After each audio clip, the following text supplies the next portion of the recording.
जय राधा माधव, जय कुंज बिहारी, जय राधा माधव, जय कुंज बिहारी, जय गोपी जन वल्लभ, जय गिरिवर धारी, जय गिरिवर धारी, यशोदानंदन ब्रज जन रंजन, यशोदानंदन ब्रज जन रंजन, यमुना तीर वनचारी, यमुना तीर वनचारी, जय राधा माधव, जय कुंज बिहारी, हरे कृष्णा कृष्णा कृष्णा हरे हरे, हरे राम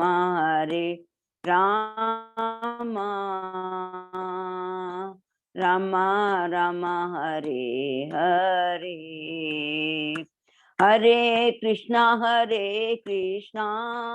कृष्णा कृष्णा हरे हरे, हरे राम राम राम हरे हरे, हरे कृष्णा कृष्णा कृष्णा हरे हरे, हरे राम राम राम हरे हरे, जय राधा माधव राधे, जय राधा माधव राधे, जय राधा गोविंद राधे, जय राधा श्याम सुंदर राधे, जय राधा कुंज बिहारी राधे, जय राधा रास बिहारी राधे, जय राधा मदन मोहन राधे, जय जगन्नाथ बलदेवा, जय सुभद्रा, जय गौरानिताय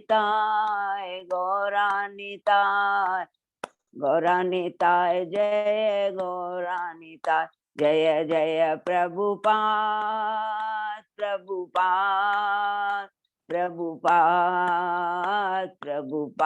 जय जय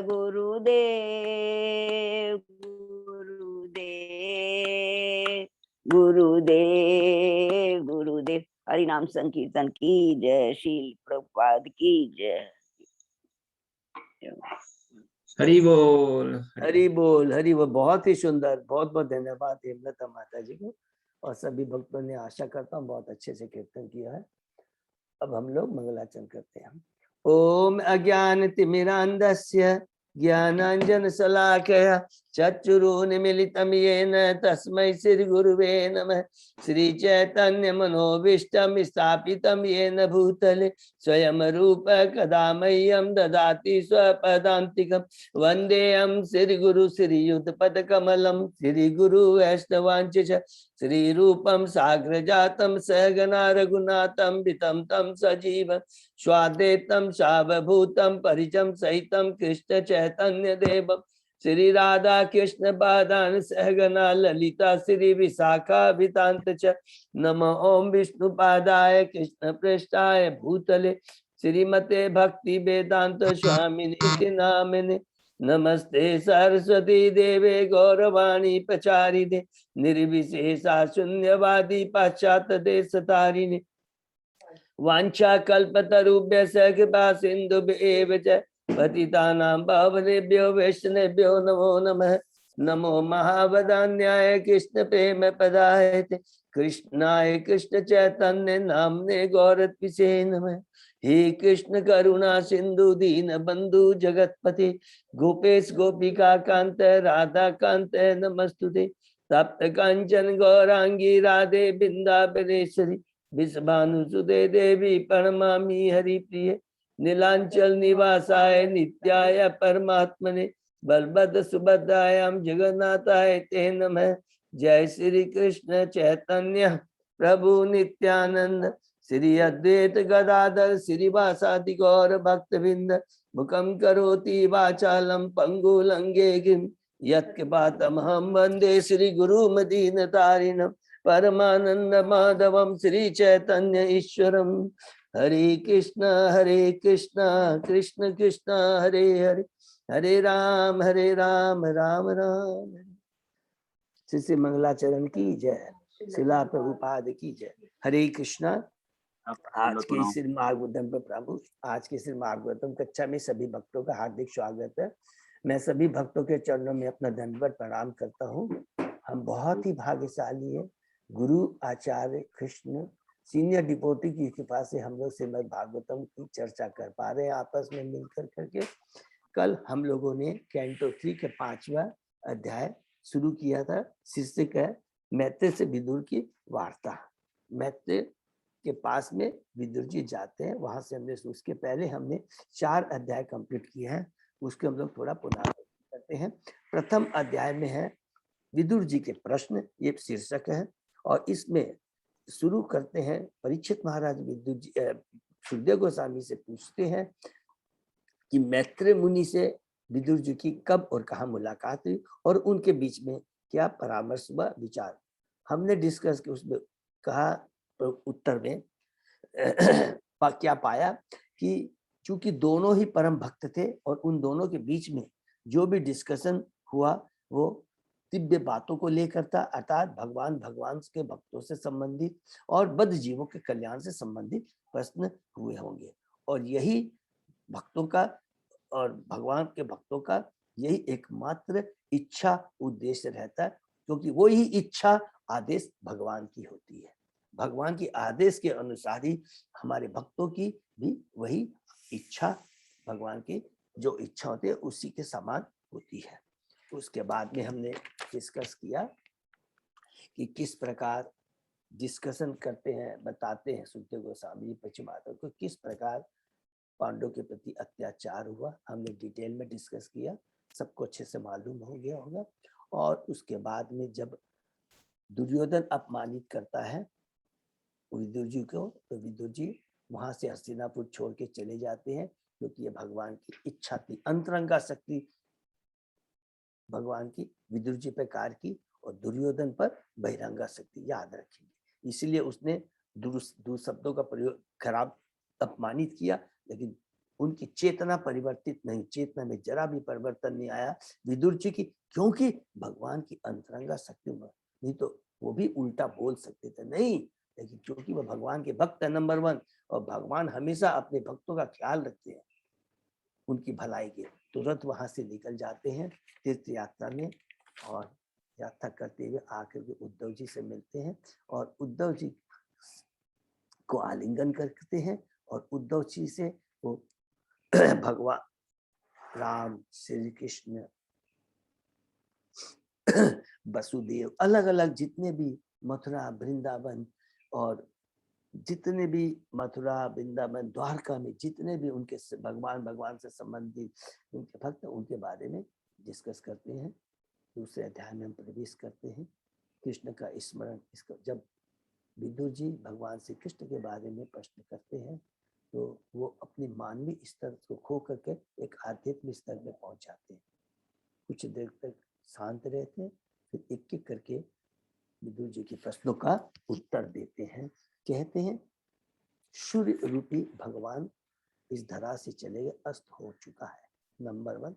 नंबर 2 इंपॉर्टेंट बात कहते हैं, यदुवंश भी भगवान श्री कृष्ण जो उनके परिवार के सदस्य के में रह रहे थे, उनको नहीं पहचान पाए।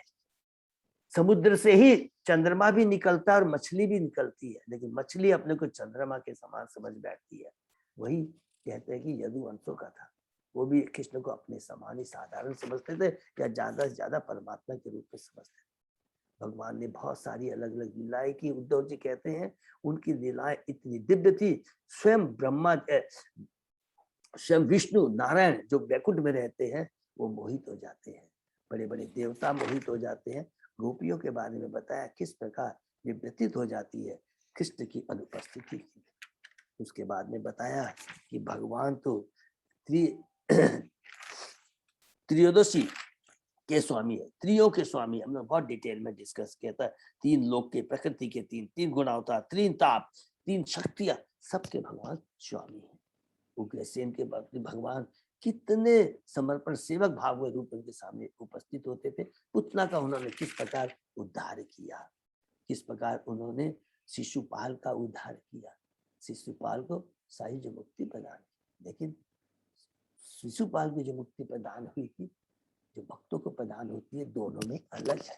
उन्हें साहिज मुक्ति माने ब्रह्म ज्योति में विलीन होते हैं, लेकिन भगवान के भक्त वैकुंठ लोक धाम में जाते हैं।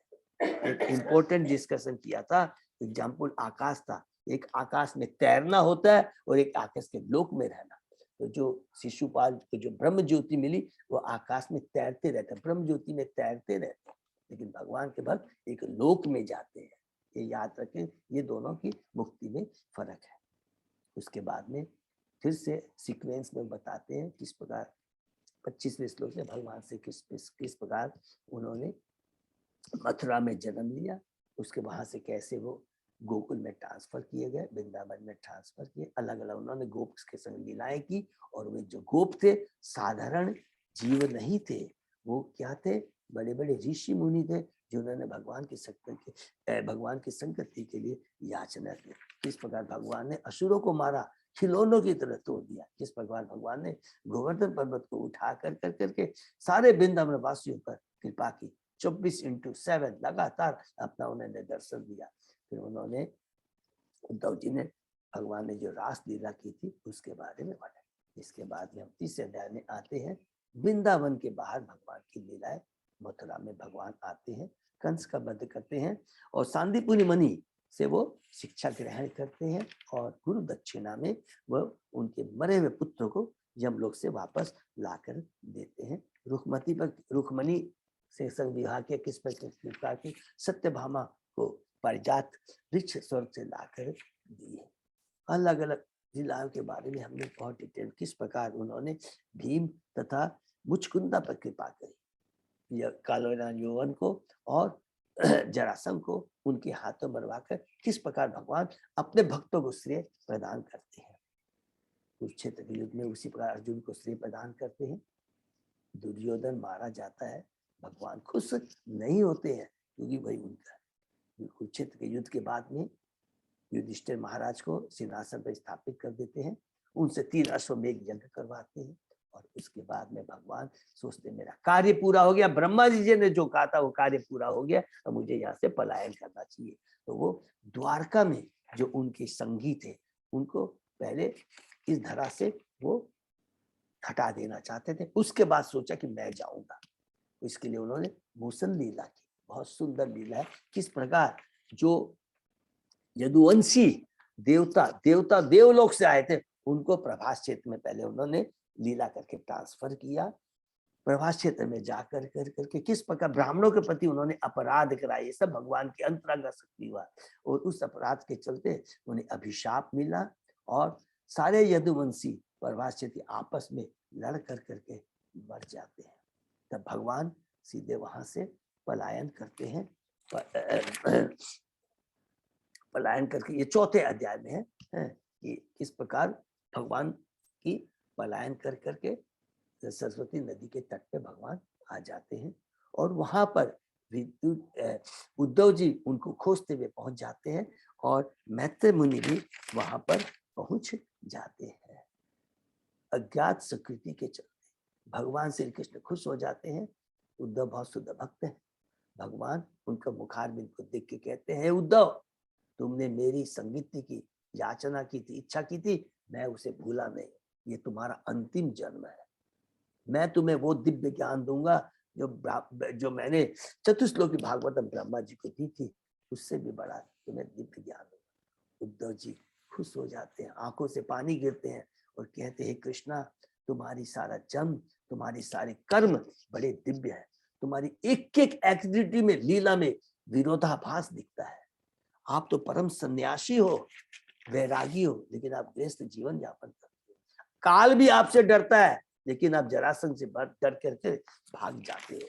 कृपा करके आप मुझे इतना तो छोड़िए, आप मुझसे विचार विमर्श करते हो जब कोई चीज की प्रॉब्लम आती है। आप तो परम ज्ञानी हो, मैं तो उसके लायक नहीं हूँ, फिर भी अपने भक्त को आप इतना श्रेय प्रदान करते। उद्धव जी बहुत खुश हो जाते हैं और कहते हैं, हे कृष्णा, मुझे अपना दिव्य ज्ञान तुम प्रदान कर। यहाँ पर हमने पढ़ा दिव्य ज्ञान केवल गुरु से ही लेना चाहिए। उसके बाद में विदुर जी, उद्धव जी भगवान को याद करते कहते हैं, उद्धव जी विदुर को कहते हैं कि मैं भगवान की अनुपस्थिति में पागल हो गया हूँ। उन्हें मुझे बद्रिकाश्रम जाने के लिए कहा है, मुझे वहां जाना चाहिए। विदुर जी कहते हैं, नहीं उद्धव जी, मैं आपको अपना आध्यात्मिक गुरु बनाना चाहता हूँ। भगवान ने जो दिव्य ज्ञान आपको दिया तो मुझे बताइए। उद्धव जी कहते हैं, नहीं, मर्यादा प्रतिक्रम न हो जाए, उसको ध्यान में रखते उन्होंने रिक्वेस्ट किया विदुर जी को कि हरिद्वार में गंगा तट के नदी पर जो स्थापित हरिद्वार है, आप कृपा करके वहां पर जाइए। मैत्रेय मुनि, जो कि जब मेरे को भगवान ज्ञान दे रहे थे, वो वहां पर उपस्थित थे, तो आप कृपा करके उनके पास में जाइए और उनसे दिव्य ज्ञान। यहाँ पर वार्तालाप शेष होती है। तुरंत परीक्षित महाराज प्रश्न करते हैं सुखदेव गोस्वामी से, भगवान ने केवल उद्धव को ही अकेले रहने क्यों कहा? उत्तर में हमने पाया, बहुत ही दिव्य ज्ञान है। भगवान ने ये दिव्य ज्ञान हमेशा अपने शुद्ध भक्तों को देते।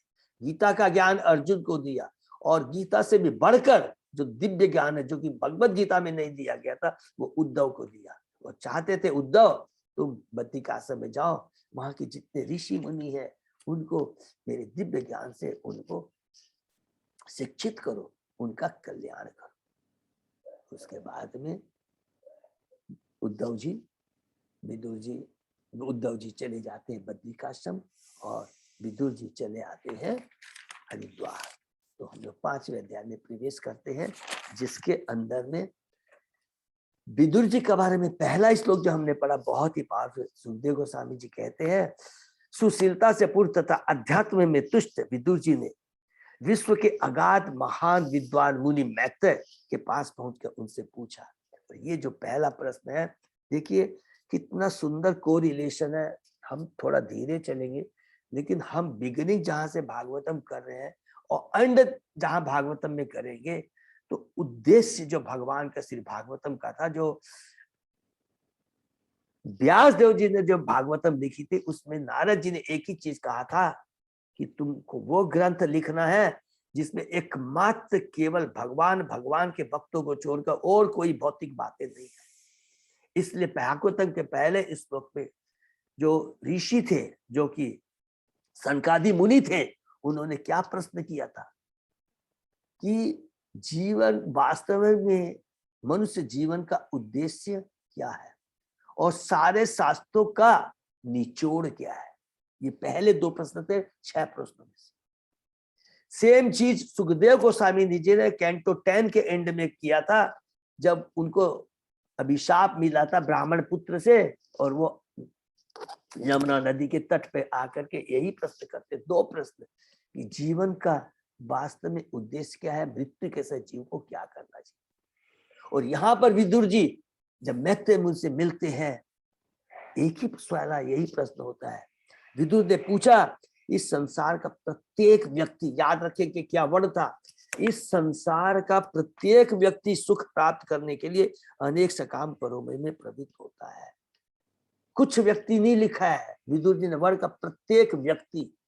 और किंतु प्रत्येक व्यक्ति जो सकाम कर्म में लगा रहता है, उसे न तो तृप्ति मिलती है और न बल्कि उसके दुख में और बढ़ता है। जितना भौतिक आसक्ति, भौतिक कर्म, भौतिक चीजों के प्रति आसक्त, तो उतना ही उसका दुख बढ़ता जाता है।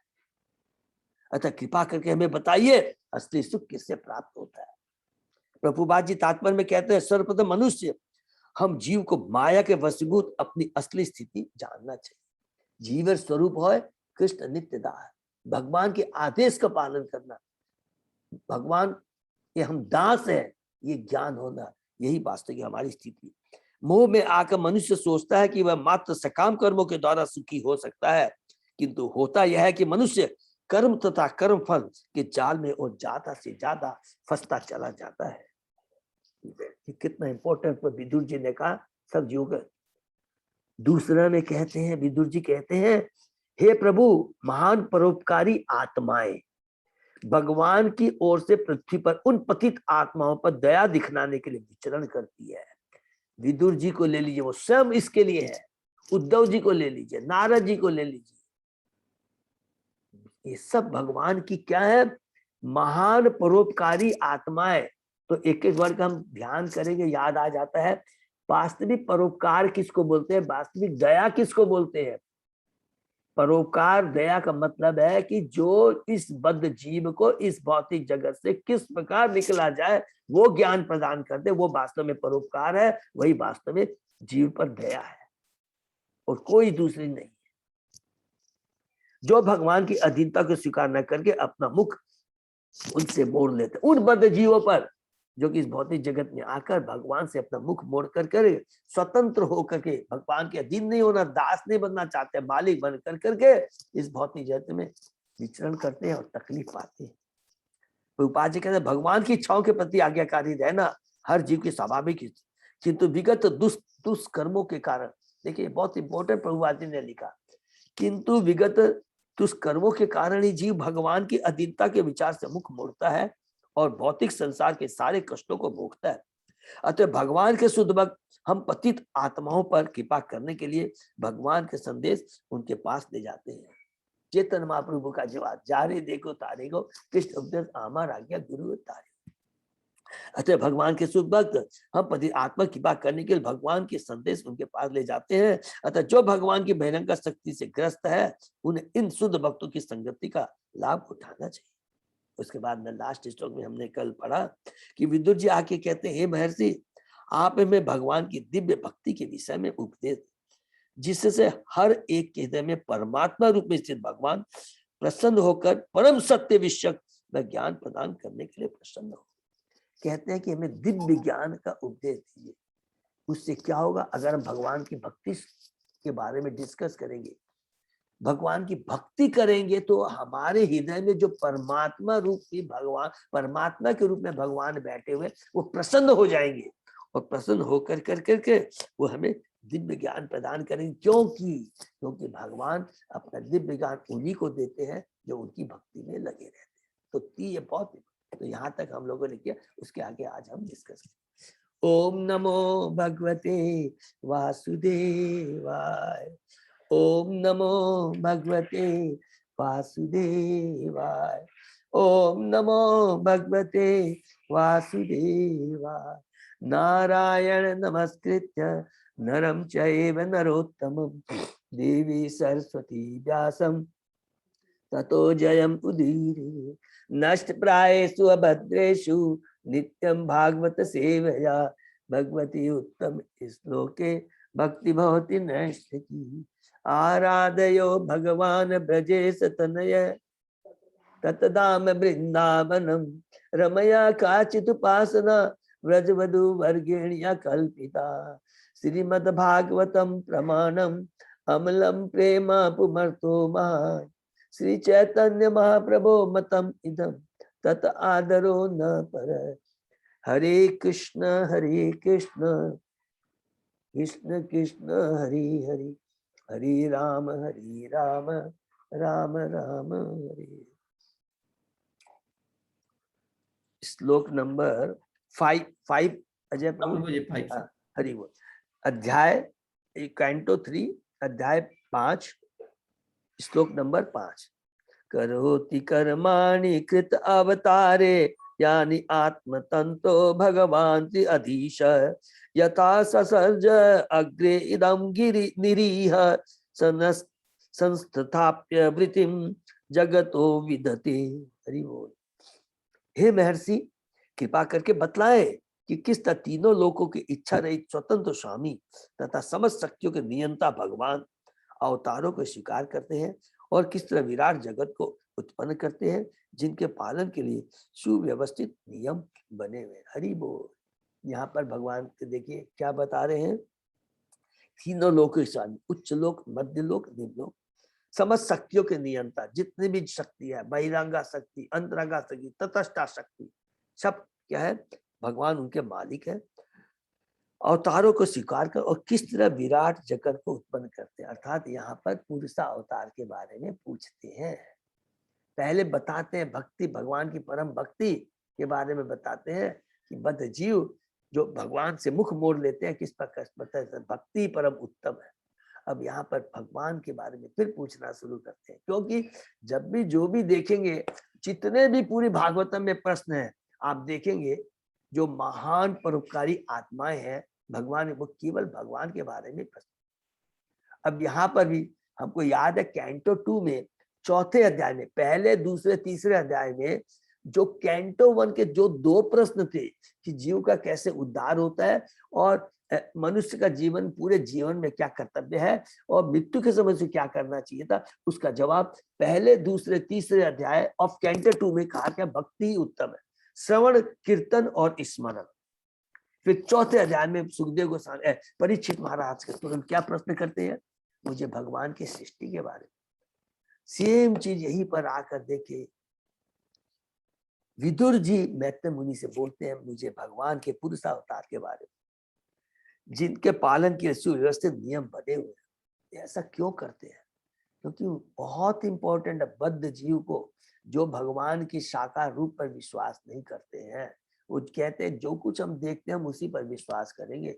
इन सब चीजों को ध्यान में रखते हुए जो परोपकारी आत्माएं हैं, वो हमेशा जो कुछ दिखता है वो भगवान की ही सृष्टि है, जो कुछ दिखता है उस भगवान का ही उसके आधार है, ये स्थापित करने के लिए वो हमेशा प्रश्न करते हैं।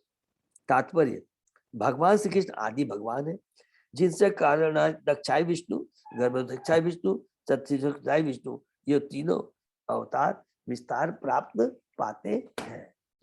ठीक है, ये हम लोगों ने बहुत डिटेल में डिस्कस किया था। ठीक है ना, तो मेरे ख्याल से सबको याद है। चलिए आगे बढ़ते हैं। संपूर्ण भौतिक सृष्टि भगवान की बहिर्गत शक्ति का 3 पुरुषों द्वारा क्रमशः विभिन्न अवस्थाओं में संचालित होती है और इस प्रकार भौतिक प्रकृति उन्हीं के द्वारा नियंत्रित होती है। भौतिक प्रकृति को स्वतंत्र मानना वैसा ही है जैसे कि बकरी के गल्फ में दूध की खोज करना। हरि बोल। भौतिक प्रकृति के माने गुणे कर्माणि मया अध्यक्षेण प्रकृति सूते सदाचरण। गीता में भगवान के मया अध्यक्ष, मेरी अध्यक्षता में भौतिक प्रकृति कार्य करती है, कोई चीज भी इंडिपेंडेंट नहीं है, ये हमेशा याद रखिए। भगवान स्वतंत्र है और इच्छा रहित है, 2 चीज है। भगवान स्वतंत्र है और आत्मा राम है। आप भगवान की कोई इच्छा नहीं है, वो तो आत्मा राम है, आत्म तृप्त है। केवल हम बद्ध जीवों को आनंद प्रदान के लिए, कि हमारी सुविधा के लिए भगवान इस भौतिक जगत में आकर करके अलग अलग लीलाएं करते हैं। वे भौतिक जगत की सृष्टि अपनी तुष्टि के लिए नहीं करते, इसको अंडरलाइन कर ले। जिस तरह हम अपनी भौतिक इच्छाओं की पूर्ति के लिए घरेलू कामकाज की सृष्टि करते, लेकिन भगवान नहीं करते, अपनी तुष्टि के लिए नहीं करते। वस्तुतः भौतिक जगत का बद्ध जीवों के मोहमय भोग के लिए उत्पन्न किया जाता है, जो अनादिकाल से भगवान की दिव्य सेवा के विरुद्ध रहते आए हैं। बद्ध जीव मालिक बनना चाहता है, भगवान हमारी इच्छा पूर्ति करते हैं, इस भौतिक जगत की सृष्टि करते हैं और सारी व्यवस्थाएं करते हैं, चींटी से लेकर ब्रह्मा तक की सारी व्यवस्थाएं। किंतु भौतिक ब्रह्मांड अपने में परिपूर्ण है, ये इसको अंडरलाइन कर ले। भौतिक ब्रह्मांड अपने में परिपूर्ण है। ईशोपनिषद में बहुत डिटेल में एकदम क्लियर कट कहा गया है कि कोई भी नहीं कह सकता, इवन बड़े बड़े साइंटिस्ट से किसी से हम जाके बात कर लीजिए, प्रभुपाद जी उनको चैलेंज किए थे कि प्रभु भगवान ने जो भौतिक जगत में सृष्टि की है, जीव को जो जो चीज की दरकार है, just you name and I will proof, कि सारी चीज भगवान ने दी है। लेकिन होता क्या है, जीव मनुष्य में भगवान ने स्पेशल बुद्धि दी है, वो उसका दुरुपयोग करता है। आवश्यकता से ज्यादा वो छीनने की चेष्टा करता है, प्राप्त करने की चेष्टा करता है। और उसी के कारण जो हमारा कृष्ण कृष्ण हरे हरे राम बैलेंस हरे है राम।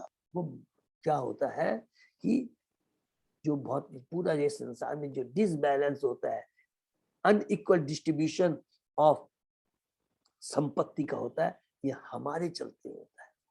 लेकिन भगवान ने पूर्ण रूप से पूर्ण ब्रह्मांड में एक एक चीज दी।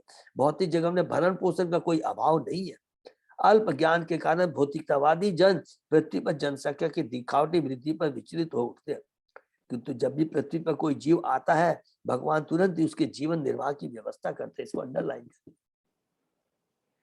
अन्य जीव योनियां जिनकी संख्या मानव समाज से कहीं अधिक है, भरण पोषण के लिए कभी चिंतित नहीं होती। देखिए कितनी बड़ी बात लिखा है। हम मनुष्यों को चिंता होती है, पशु पक्षी तो कभी चिंता नहीं करते हैं, क्योंकि भगवान ने सारे जीव के लिए, चींटी से लेकर ब्रह्मा तक के लिए सारी व्यवस्था कर दी है। वे कभी भी भूख से मरती नहीं देखी जाती। यह तो एकमात्र मानव समाज है जो खाद्य स्थिति के विषय में चिंतित रहता है और प्रशासनिक कुव्यवस्था को छिपाने के लिए यह दलील दी जाती है कि जनसंख्या अधिक गति से बढ़ रही है। यदि संसार में कोई अभाव है तो वह इस न भौतिक कृत्य का हरि बोल, कृष्ण भावना मित्र का अभाव है। हरि बोल, इसको एकदम नोट कर लेंगे कि वास्तव में यदि अभाव है इस भौतिक जगत में, किसका है? कृष्ण भावना मित्र का अभाव है और कोई दूसरी चीज का अभाव नहीं है। अन्यथा भगवत कृपा से अभाव किसी वस्तु का नहीं है। ये बहुत इंपॉर्टेंट बात प्रभुपाद जी ने हमारे लिए यहाँ लिखी है। नेक्स्ट, यथा पुनः स्वेखे इदं निवेश्य चेते गुहायां सनिवृत्त वृत्ति योगेश्वर अधीश्वर एक एतत् अनुप्रविष्टो बहुधा यथासीत। वे आकाश के रूप में फैले अपने हृदय में लेट जाते। हरि बोल, भगवान के लिए बोल। और उस आकाश में संपूर्ण सृष्टि को रखकर वे अपना विस्तार अनेक जीवों में करते हैं। जो विभिन्न जीव योनियों के रूप में प्रकट होते हैं, उन्हें अपने निर्वाह के लिए कोई प्रयास नहीं करना पड़ता, क्योंकि वे समस्त यौगिक शक्तियों के स्वामी और प्रत्येक वस्तु के मालिक है। हरि बोल। इस प्रकार वे जीवों से भिन्न है। सृष्टि पालक संहार विषयक प्रश्न जिसका उल्लेख भागवत में अनेक भागों में हुआ है, विभिन्न कल्पों के संबंध रखते हैं। अतएव विभिन्न जिज्ञासुओं द्वारा प्रश्न पूछे जाने पर विभिन्न अधिकारियों द्वारा उनका वर्णन भिन्न भिन्न रूप से हुआ है। सृजन के सिद्धांतों तथा उन पर भगवान के नियंत्रण के विषय में कोई मतभेद नहीं है, किंतु विभिन्न कल्पों में होने से उनकी बारीकाओं में यथ किंचित अंतर रहता है। विराट आकाश भगवान का भौतिक शरीर है, हमने पढ़ा है, जो विराट रूप कहलाता है, और समस्त भौतिक सृष्टियां आकाश में अर्थात भगवान के हृदय में टिकी हुई है। अतएव आकाश से लेकर जो स्थिर दृष्टि के लिए सर्वप्रथम भौतिक अभिव्यक्ति है, पृथ्वी तक हर वस्तु ब्रह्म कहलाती है। सर्वखल विदम ब्रह्म, भगवान के अति अन्य कुछ नहीं है और वे अद्वय है। जीव पराशक्ति है जबकि पदार्थ अपराशक्ति है, और इन दोनों शक्तियों के मेल से इस भौतिक जगत की अभिव्यक्ति होती है जो भगवान के हृदय में है। सब चीज भगवान है। हम जीव क्या भगवान की पराशक्ति है, जिनको मालूम है, हम लोगों ने पढ़ा था। और जो भौतिक सृष्टि है वो बहिरंगा शक्ति से बना हुआ है और वो अपरा शक्ति कहलाती है। सब कुछ भगवान से पर है, भगवान से कोई भी चीज अलग नहीं। क्रीडम विदते द्विजगोसुराणाम क्षेमाय कर्माणि अवतार भेदे मनन तृप्यति अपि शृण्वताम न सुलोक मौले चरितामृतानि। हरि बोल। आप द्विजों, गौओं तथा देवताओं के कल्याण हेतु भगवान के विभिन्न अवतारों के शुभ लक्षणों के विषय में भी वर्णन कर। हरि बोल। पहले पुरुषावतार के बारे में पूछा, अब यहाँ पर इस श्लोक में किसके बारे में पूछ रहे हैं? भगवान के लीला अवतार के बारे में पूछे। अवतारों के शुभ लक्षणों के विषय में भी वर्णन। यद्यपि हम निरंतर उनके दिव्य कार्यकलापों के विषय में सुनते हैं, किंतु हमारे मन कभी भी पूर्णतः तुष्ट नहीं हो पाते। इसको अंडरलाइन कर लेंगे प्लीज, कि यद्यपि हम बार बार सुनते हैं लेकिन फिर भी हमारी तृप्ति नहीं होती है। यही भगवान के दिव्य नाम का दिव्य रहस्य है। हरि नाम का कीर्तन रोज करते हैं, कभी भी हम कहते हैं बोर हो गए, नहीं, चिंता रहती है कि मेरी 16 माला नहीं हुई, चिंता रहती कि आज मेरा क्वालिटी चैंटिंग नहीं हुआ। यही भक्ति में अग्रसर होने का यही एक सिंबल सिम्पटम है। हमेशा याद है, कभी भी हम नहीं बोलते कितनी बार हरि नाम का जप करेंगे, कितनी बार भगवान के बारे में सुनेंगे, क्योंकि ये दिव्य है, आत्मा का भोजन है। तात्पर्य भगवान इस ब्रह्मांड में विभिन्न अवतारों के रूप में यथा मत्स्य, कुर्म, बरात और नरसिंह रूपों में प्रकट होते हैं और द्विजों, गौ तथा देवताओं के कल्याण हेतु विविध दिव्य कार्यों को प्रदर्शित करते हैं। भगवान द्विजों अर्थात सभ्य पुरुषों की प्रत्यक्षता चिंता करते हैं। सभ्य भक्ति वह है जिसने 2 बार जन्म लिया। इसको अंडरलाइन कर लेंगे, सबको समझ में भी आ गया होगा। एक माता पिता जन्म देते हैं और एक गुरु दीक्षा के माध्यम से दूसरा जन्म देता है। जीव इस संसार में नर तथा मादा के मिलन से जन्म लेता है, लेकिन मनुष्य माता पिता के मिलन से उत्पन्न हुआ, किंतु सभ्य मनुष्य का दूसरा जन्म गुरु के संपर्क से होता है, जो वास्तविक पिता बनता है। क्यों वास्तविक पिता बनता है? देखिए, प्रभुपाद जी ऐसे नहीं बोलते हैं, तो हम लोग रिपीट क्यों करते हैं? मनुष्य जन्म लेकर करके अगर हम अपना शाश्वत गुरु से अपना संबंध नहीं जोड़ते हैं, जो हमको शाश्वत धाम ले जाएगा, तो हमारा जीवन अधूरा है। ये शुभ प्रभुपाद जी कहते हैं, वास्तविक पिता बनता है, शाश्वत पिता बनता है। और वास्तविक पिता क्यों बोलता है? हम जो भौतिक माता पिता है इस भौतिक जगत में लाते हैं, और आध्यात्मिक पिता इस भौतिक जगत से छुटकारा दिलाता है। ठीक है ना? भौतिक देह प्रदान करने वाले माता पिता केवल एक जन्म के लिए माता पिता है, किंतु अगले जन्म में माता पिता अन्य जोड़ा हो सकता है। किंतु प्रामाणिक गुरु तो भगवान के प्रतिनिधि के रूप में नित्य पिता होता है, क्योंकि उस पर शिष्य को आध्यात्मिक मोक्ष या जीवन के चरम पहुंचाने का उत्तरदायित्व रहता है। हरि बोल।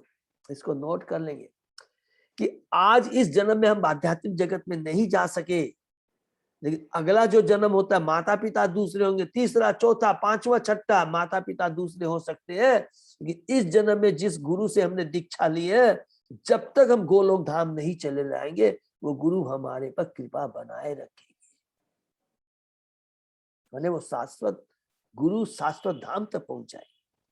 इसलिए सभी व्यक्ति को द्विजन्मा होना चाहिए। कितनी कड़ी बात प्रभु जी पाद ने कह दिया। जिसने दीक्षा नहीं लिया, मनुष्य जीवन आकर अपना आध्यात्मिक गुरु नहीं बनाया है, तो वो सभ्य मनुष्य नहीं है।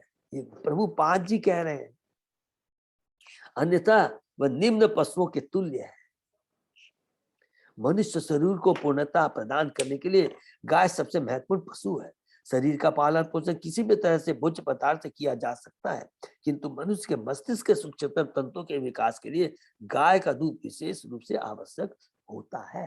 सात्विक भोजन होता है, मस्तिष्क के तंत्रों को वो डेवलप करता है, उसमें सात्विक विचार आते हैं। इसको नोट कर लेंगे। गाय का जो दूध होता है, सात्विक विचार आता है, हमारी मेमोरी को तेज करता है, कभी भी गलत विचार नहीं है। किंतु मनुष्य के मस्तिष्क के सूक्ष्मतम तंत्रों के विकास के लिए गाय का दूध विशेष रूप से आवश्यक होता है, जिससे मनुष्य दिव्य ज्ञान की पेचीदगियों को समझ सके। जब तक सात्विक विचार नहीं आएंगे, सात्विक भोजन नहीं होगा, हम सात्विक दिव्य चीजों के बारे में सोच भी नहीं सकते। सात्विक लेवल पे आना बहुत जरूरी है। सभ्य मनुष्य से आशा की जाती है कि वह फल, साग, अन्न, चीनी, दूध के युक्त भौतिक पदार्थों पर जीवन निर्वाह करे। बैल अन्न इत्यादि उत्पन्न करने की कृषि प्रक्रिया में सहायता करता है। इसलिए एक तरह से बैल मानव जाति का पिता है। हरि बोल। गाय माता है, बैल पिता है। एक गाय, एक बैल और थोड़ी सी भूमि, प्रभुपाद जी कहते हैं जिसके पास में है, वो जितने भी मनुष्य की आवश्यकताएं हैं, बड़े आराम से पूरा कर सकता है। अरे मनुष्य योनि में तो केवल 4 लाख हैं, बाकी उनका पालन पोषण क्या भगवान नहीं करते क्या? सोचिए, ये बहुत दिव्य माने सूक्ष्म बातें हमें समझना है। और हम मनुष्य चंद सोचते हैं हमारा कैसे कल्याण होगा, जनसंख्या बढ़ रही है इसलिए अन्न का अभाव हो रहा है। ये हमारी सोच गलत है। क्योंकि मानव समाज को दुग्ध इस तरह एक तरह से बैल मानव जाति का पिता है, जबकि गाय माता है, क्योंकि वह मानव समाज को दुग्ध प्रदान करता है। सभ्य पुरुष से आशा की जाती है कि वह बैलों तथा गौ को सभी प्रकार का संरक्षण प्रदान करे। उच्चतर लोकों में रहने वाले देवतागण तथा जीव मनुष्य से कहीं अधिक श्रेष्ठ है, क्योंकि उनकी जीवन अवस्था बेहतर होती है। वे मनुष्य की अपेक्षा कहीं अधिक विलासिता में रहते हैं। इतना होते हुए भी वे सब भगवत भक्त होते हैं। भगवान सभ्य मनुष्यों, गौ तथा देवताओं को, जो आत्मसात के निमित्त जीवन के लिए सीधे उत्तरदायित्व होते हैं, शिक्षा प्रदान करने हेतु विविध रूपों में अवतार ग्रहण करते हैं, जैसे मर्त्य, कुर्म, बरात तथा नरसिंह। देखिए कितनी बढ़िया बात है। भगवान का आने का उद्देश्य क्या होता है? सभ्य मनुष्यों, गौ, देवताओं की रक्षा करने के लिए, जीवों को आत्म साक्षात से अवगत कराने के लिए खुद आते हैं या अपने रिप्रेजेंटेटिव को भेज देते हैं। भौतिक सृष्टि की संपूर्ण प्रणाली योजनाबद्ध है ताकि बद्ध जीवों को आत्म साक्षात्कार के लिए अवसर मिल सके। जो कोई इस व्यवस्था का लाभ उठाता है, देवता तथा अन्य सभ्य देवता अथवा सभ्य मनुष्य कहलाता है। हरि बोल, इसको भी अंडरलाइन कर लीजिए। अर्थात जो इस मनुष्य योनि का इतना दुर्लभ है, इसका लाभ नहीं उठा पाता है, तो वह सभ्य मनुष्य नहीं कहलाया जा सकता, देवता नहीं कहलाया जा सकता। गौ ऐसे उच्च स्तर को बनाए रखने में सहायता के निमित्त है। द्विजन्मा सभ्य जनों, गौ तथा देवताओं की रक्षा के लिए भगवान की लीलाएं दिव्य होती हैं।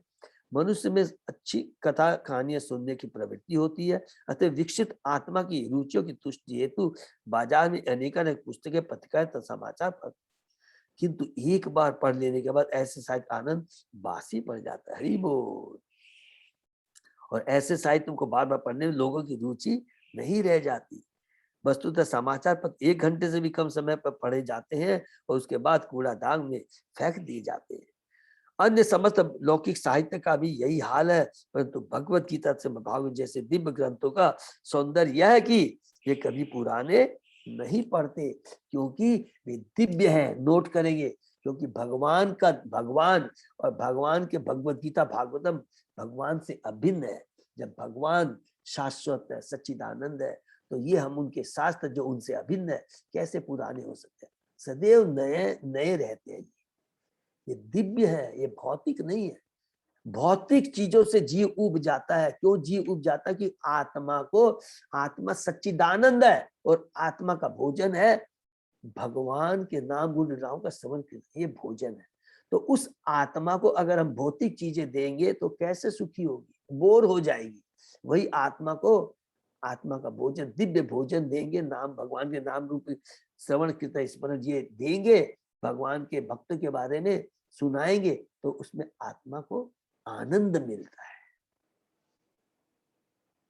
इस संसार में सभ्य मनुष्य द्वारा विगत 5000 वर्षों से पढ़ा जा रहा है फिर भी वे कभी पुराने नहीं पढ़े। हरि बोल।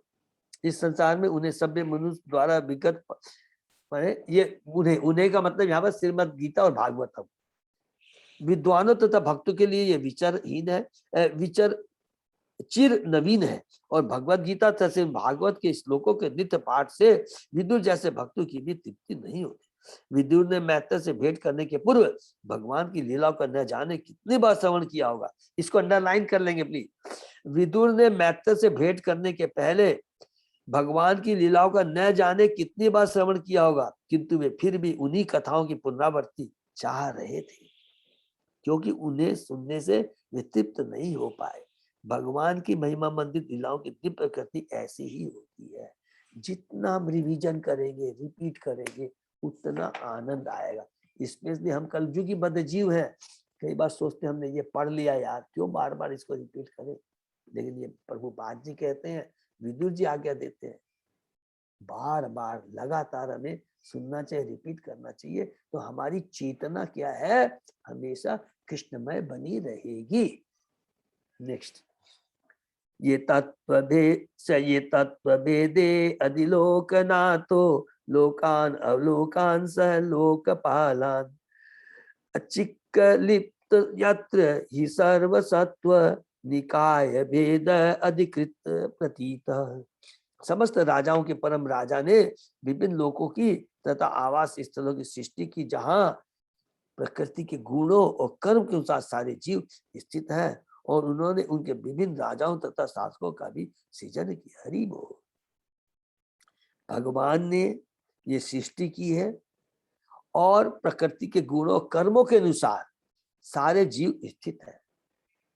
स्थानांतरम माने जो हम लोग कैंटो 5 में पढ़ेंगे। देखिए अभी सबको याद है ना, हम लोग किसके बारे में है, कैंटो 2 के सेकंड पार्ट से हमने पढ़ा था।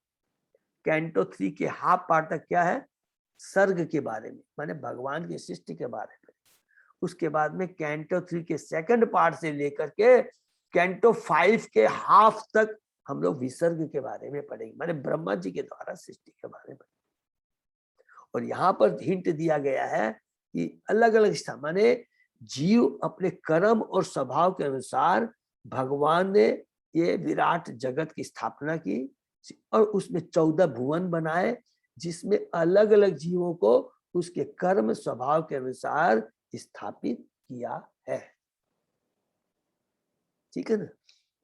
तात्पर्य, भगवान के समस्त राजाओं के मुख्य राजा हरि बोल, उन्होंने सभी प्रकार के जीवों के लिए विभिन्न लोकों की रचना की है। इस लोक तक में विभिन्न प्रकार के लोगों के आवास से तो भिन्न भिन्न स्थान। हरि बोल। इसमें मरुस्थल, हिम प्रदेश तथा पर्वतीय क्षेत्र में घाटियां जैसे स्थान है, और उनमें से हर एक में विभिन्न गुणों वाले विभिन्न प्रकार के लोग अपने पूर्व कर्मों के अनुसार उत्पन्न होते हैं। अपने कर्मों के एक एक चीज प्रभुपाद ने क्लियर कहा है। लोग अरब के मरुस्थल में है और हिमालय पर की घाटियों में है, और इन दोनों स्थानों के निवासी परस्पर भिन्न होते हैं। जिस तरह हिम प्रदेशों के लोग भी उनसे भिन्न है, उसी तरह भिन्न भिन्न लोक भी है। माने पृथ्वी लोक में भी अलग अलग स्थान के बारे में पता है, फिर अलग अलग लोक भी है, देवलोक, जन लोक, तप लोक, महत्व लोक, स्वर्ग हमने पढ़ा था, आतल, वितल, सुतल, तरातल। पृथ्वी के नीचे पाताल लोक तक के लोग विभिन्न प्रकार के जीवों से पूर्ण, कोई लोक रिक्त नहीं है, जैसा कि आधुनिक तथागत विज्ञानी ब्रह्म कल्पना करते हैं। भगवत गीता में हम भगवान को यह कह पाते हैं कि जीव सर्वगत है। इसको नोट कर लेंगे, बहुत इंपॉर्टेंट है। ये जब भी कोई हम लोग से तर्क करेगा उनको दिखा देंगे जीव सर्वगत है। सर्वगत का मतलब सूर्य लोक जहां भी है सब जगह जीव है। केवल भगवान क्या करते हैं, उनके शरीर के आकार के अनुसार से उसी तरह का शरीर प्रदान कर देते हैं, जिससे कि मनुष्य अग्नि लोक में भी लोग रह सके। सोचिए, अंदाज कीजिए, ये भगवान की कितनी बड़ी रचना है। सूर्य लोक में भी है, सर्वगत है, मतलब सब जगह है। हरे कृष्णा प्रभु जी। हाँ माता जी।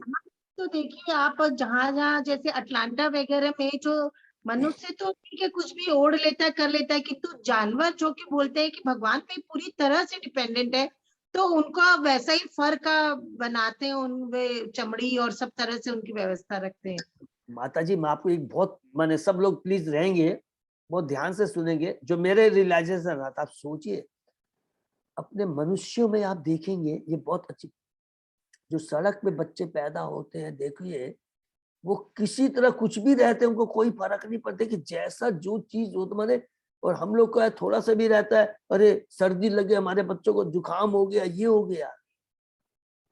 अब आप एक चीज को डीप में समझेंगे, सारा चीज समझ कि जिस तरह का वातावरण जे रहता है वैसे का वैसा ही उसके आदि बन जाते हैं।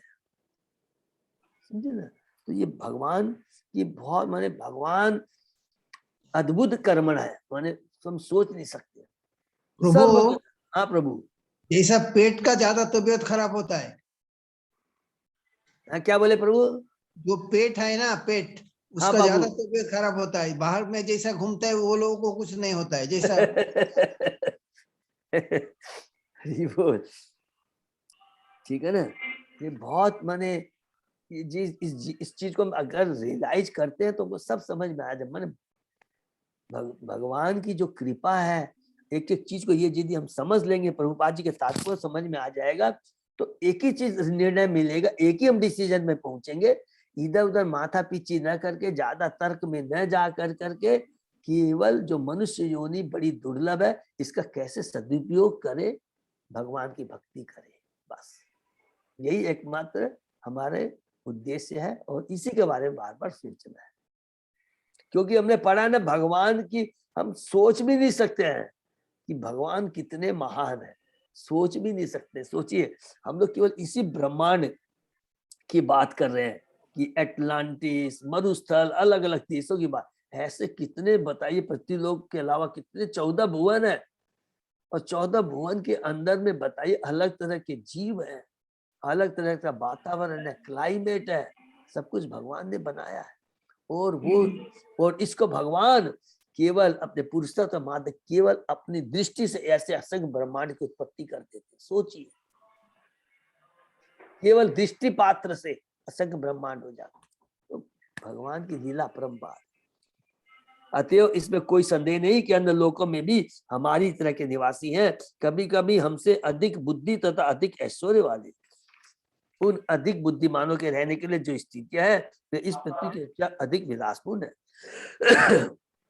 ऐसे भी लोग हैं जहाँ सूर्य प्रकाश नहीं पहुंचता, और ऐसे भी जीव हैं जिन्हें अपने विगत कर्मों के कारण वहां रहना पड़ रहा है।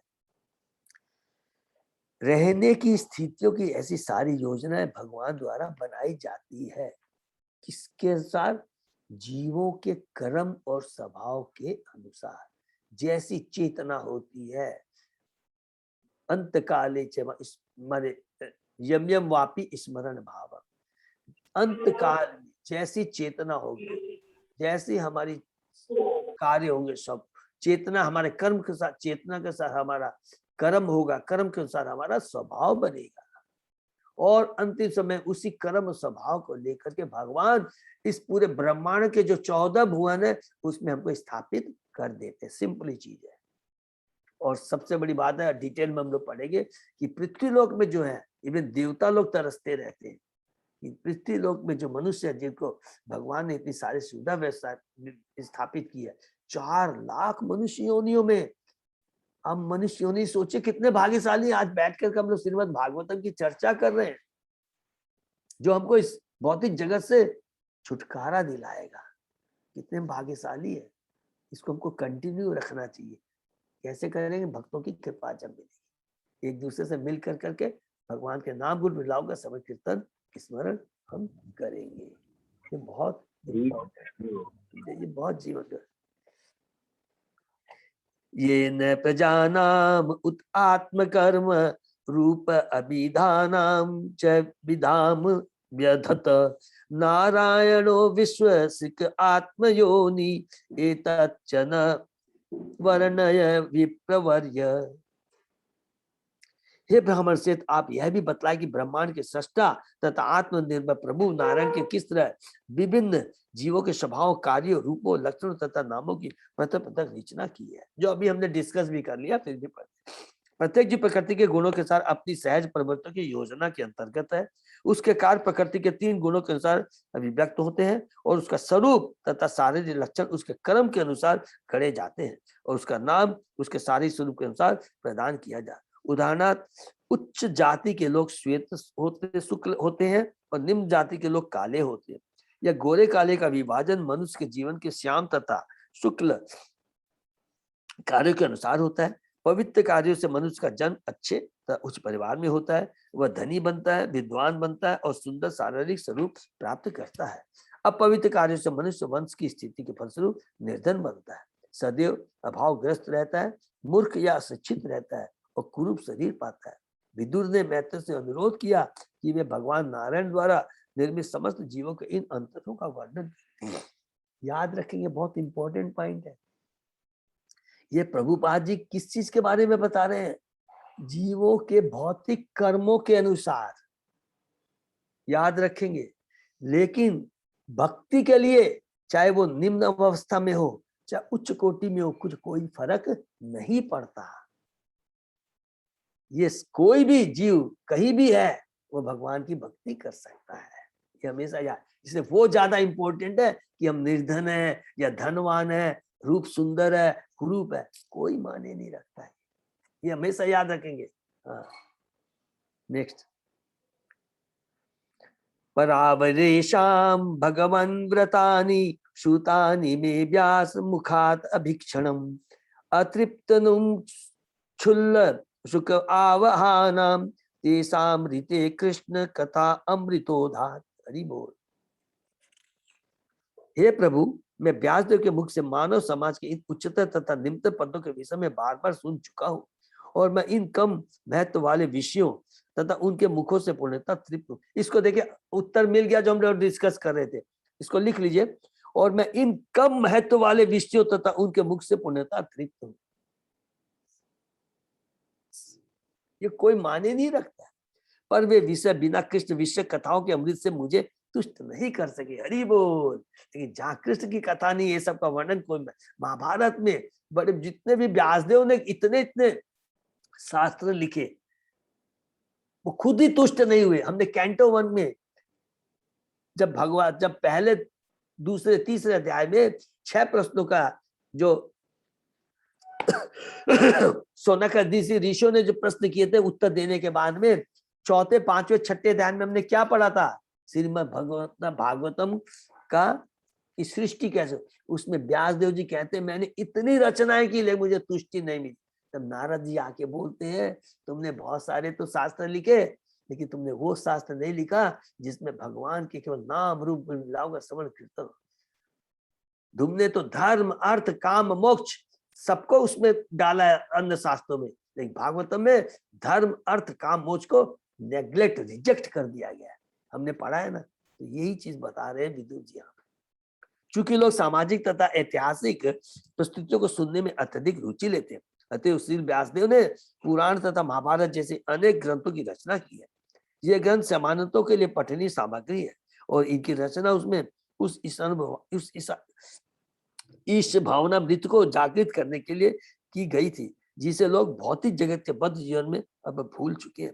ऐसे ग्रंथों का असली प्रयोजन उतना ऐतिहासिक संदर्भ की कथाएं प्रस्तुत करना नहीं है, जितना कि लोगों में इस भावना मृत को जागृत करना। हरि बोल।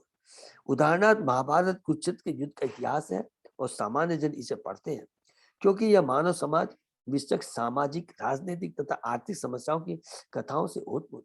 किंतु वास्तव में महाभारत का सबसे महत्वपूर्ण भाग भगवत गीता है, जिसमें भगवान के बारे में बताया गया है, जिसे कुरुक्षेत्र के युग के ऐतिहासिक वर्णनों के साथ साथ पाठकों स्वतः पढ़ा दिया जाता है।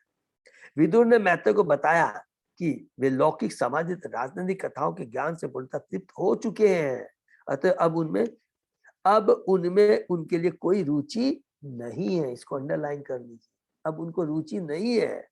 वे भगवान कृष्ण विषयक दिव्य कथाएं सुनने के लिए उत्सुक थे। क्योंकि पुराणों महाभारत इत्यादि में कृष्ण से सीधा संबंध रखने वाली कथाएं अपर्याप्त थी, क्योंकि उसमें सामाजिक राजनीतिक सब तरह की बातें लिखी थी। अतः वे तुष्ट न हो सके और कृष्ण के बारे में और अधिक जानना चाह रहे थे। कृष्ण कथाएं दिव्य है, और ऐसी कथाओं के सुनने से तृप्ति नहीं होती। कृष्ण कथा अथवा कृष्ण के प्रवचन होने के कारण भगवत गीता महत्वपूर्ण है। कुरुक्षेत्र के युद्ध की कहानी जनता के लिए रोचक हो सकती है, किंतु भगवत भक्ति में अधिक बढ़े चढ़े विदुर जैसे व्यक्तियों के लिए कृष्ण कथा से जुड़ी कथा ही रोचक है। विदुर मैत्रेय के मुख से सारी बातें सुनना चाहते थे, इसलिए उन्होंने उनसे पूछा, किंतु उन्होंने इच्छा प्रकट की कि ये सारी कथा कृष्ण के संबंध में हो। हरि बोल। सेम चीज परीक्षित महाराज कहते हैं सुखदेव गोस्वामी को, हमने पढ़ा था कैंटे 2 के 8वें अध्याय में, जब वो अलग अलग प्रश्न कर रहे थे तो कह रहे थे सुखदेव गोस्वामी भागवतम मुझे सुनाते रहिए, जिससे मेरा ध्यान मेरी चेतना कृष्ण में स्थापित रहे, इधर उधर न भटक, माया मुझे नहीं ग्रसित न कर। जिस तरह अग्नि ईंधन के जलने से कभी तुष्ट नहीं होती, उसी तरह शुद्ध भगवत भक्त कृष्ण के विषय में जितना सुनता है वह कम ही होता है। ऐतिहासिक घटनाएं तथा अन्य सामाजिक एवं राजनीतिक बातें कृष्ण से संबंधित होते ही दिव्य बन जाती है, लेकिन सांसारिक बातों को आध्यात्मिक रूप में बदलने की का यही तरीका है। यह सारा जगत बैकुंठ में परिणत हो जाए, यदि सारे सांसारिक कार्य कृष्ण भाव में जुड़ जाए। हरि बोल, हरि बोल।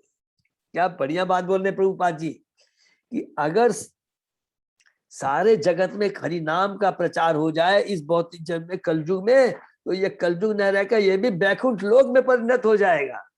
हरि बोल। केवल केवल हरि नाम का प्रचार होने की दरकार है। संसार में दो महत्वपूर्ण कृष्ण कथाएं प्रचलित हैं, भगवत गीता था श्रीमद् भागवत।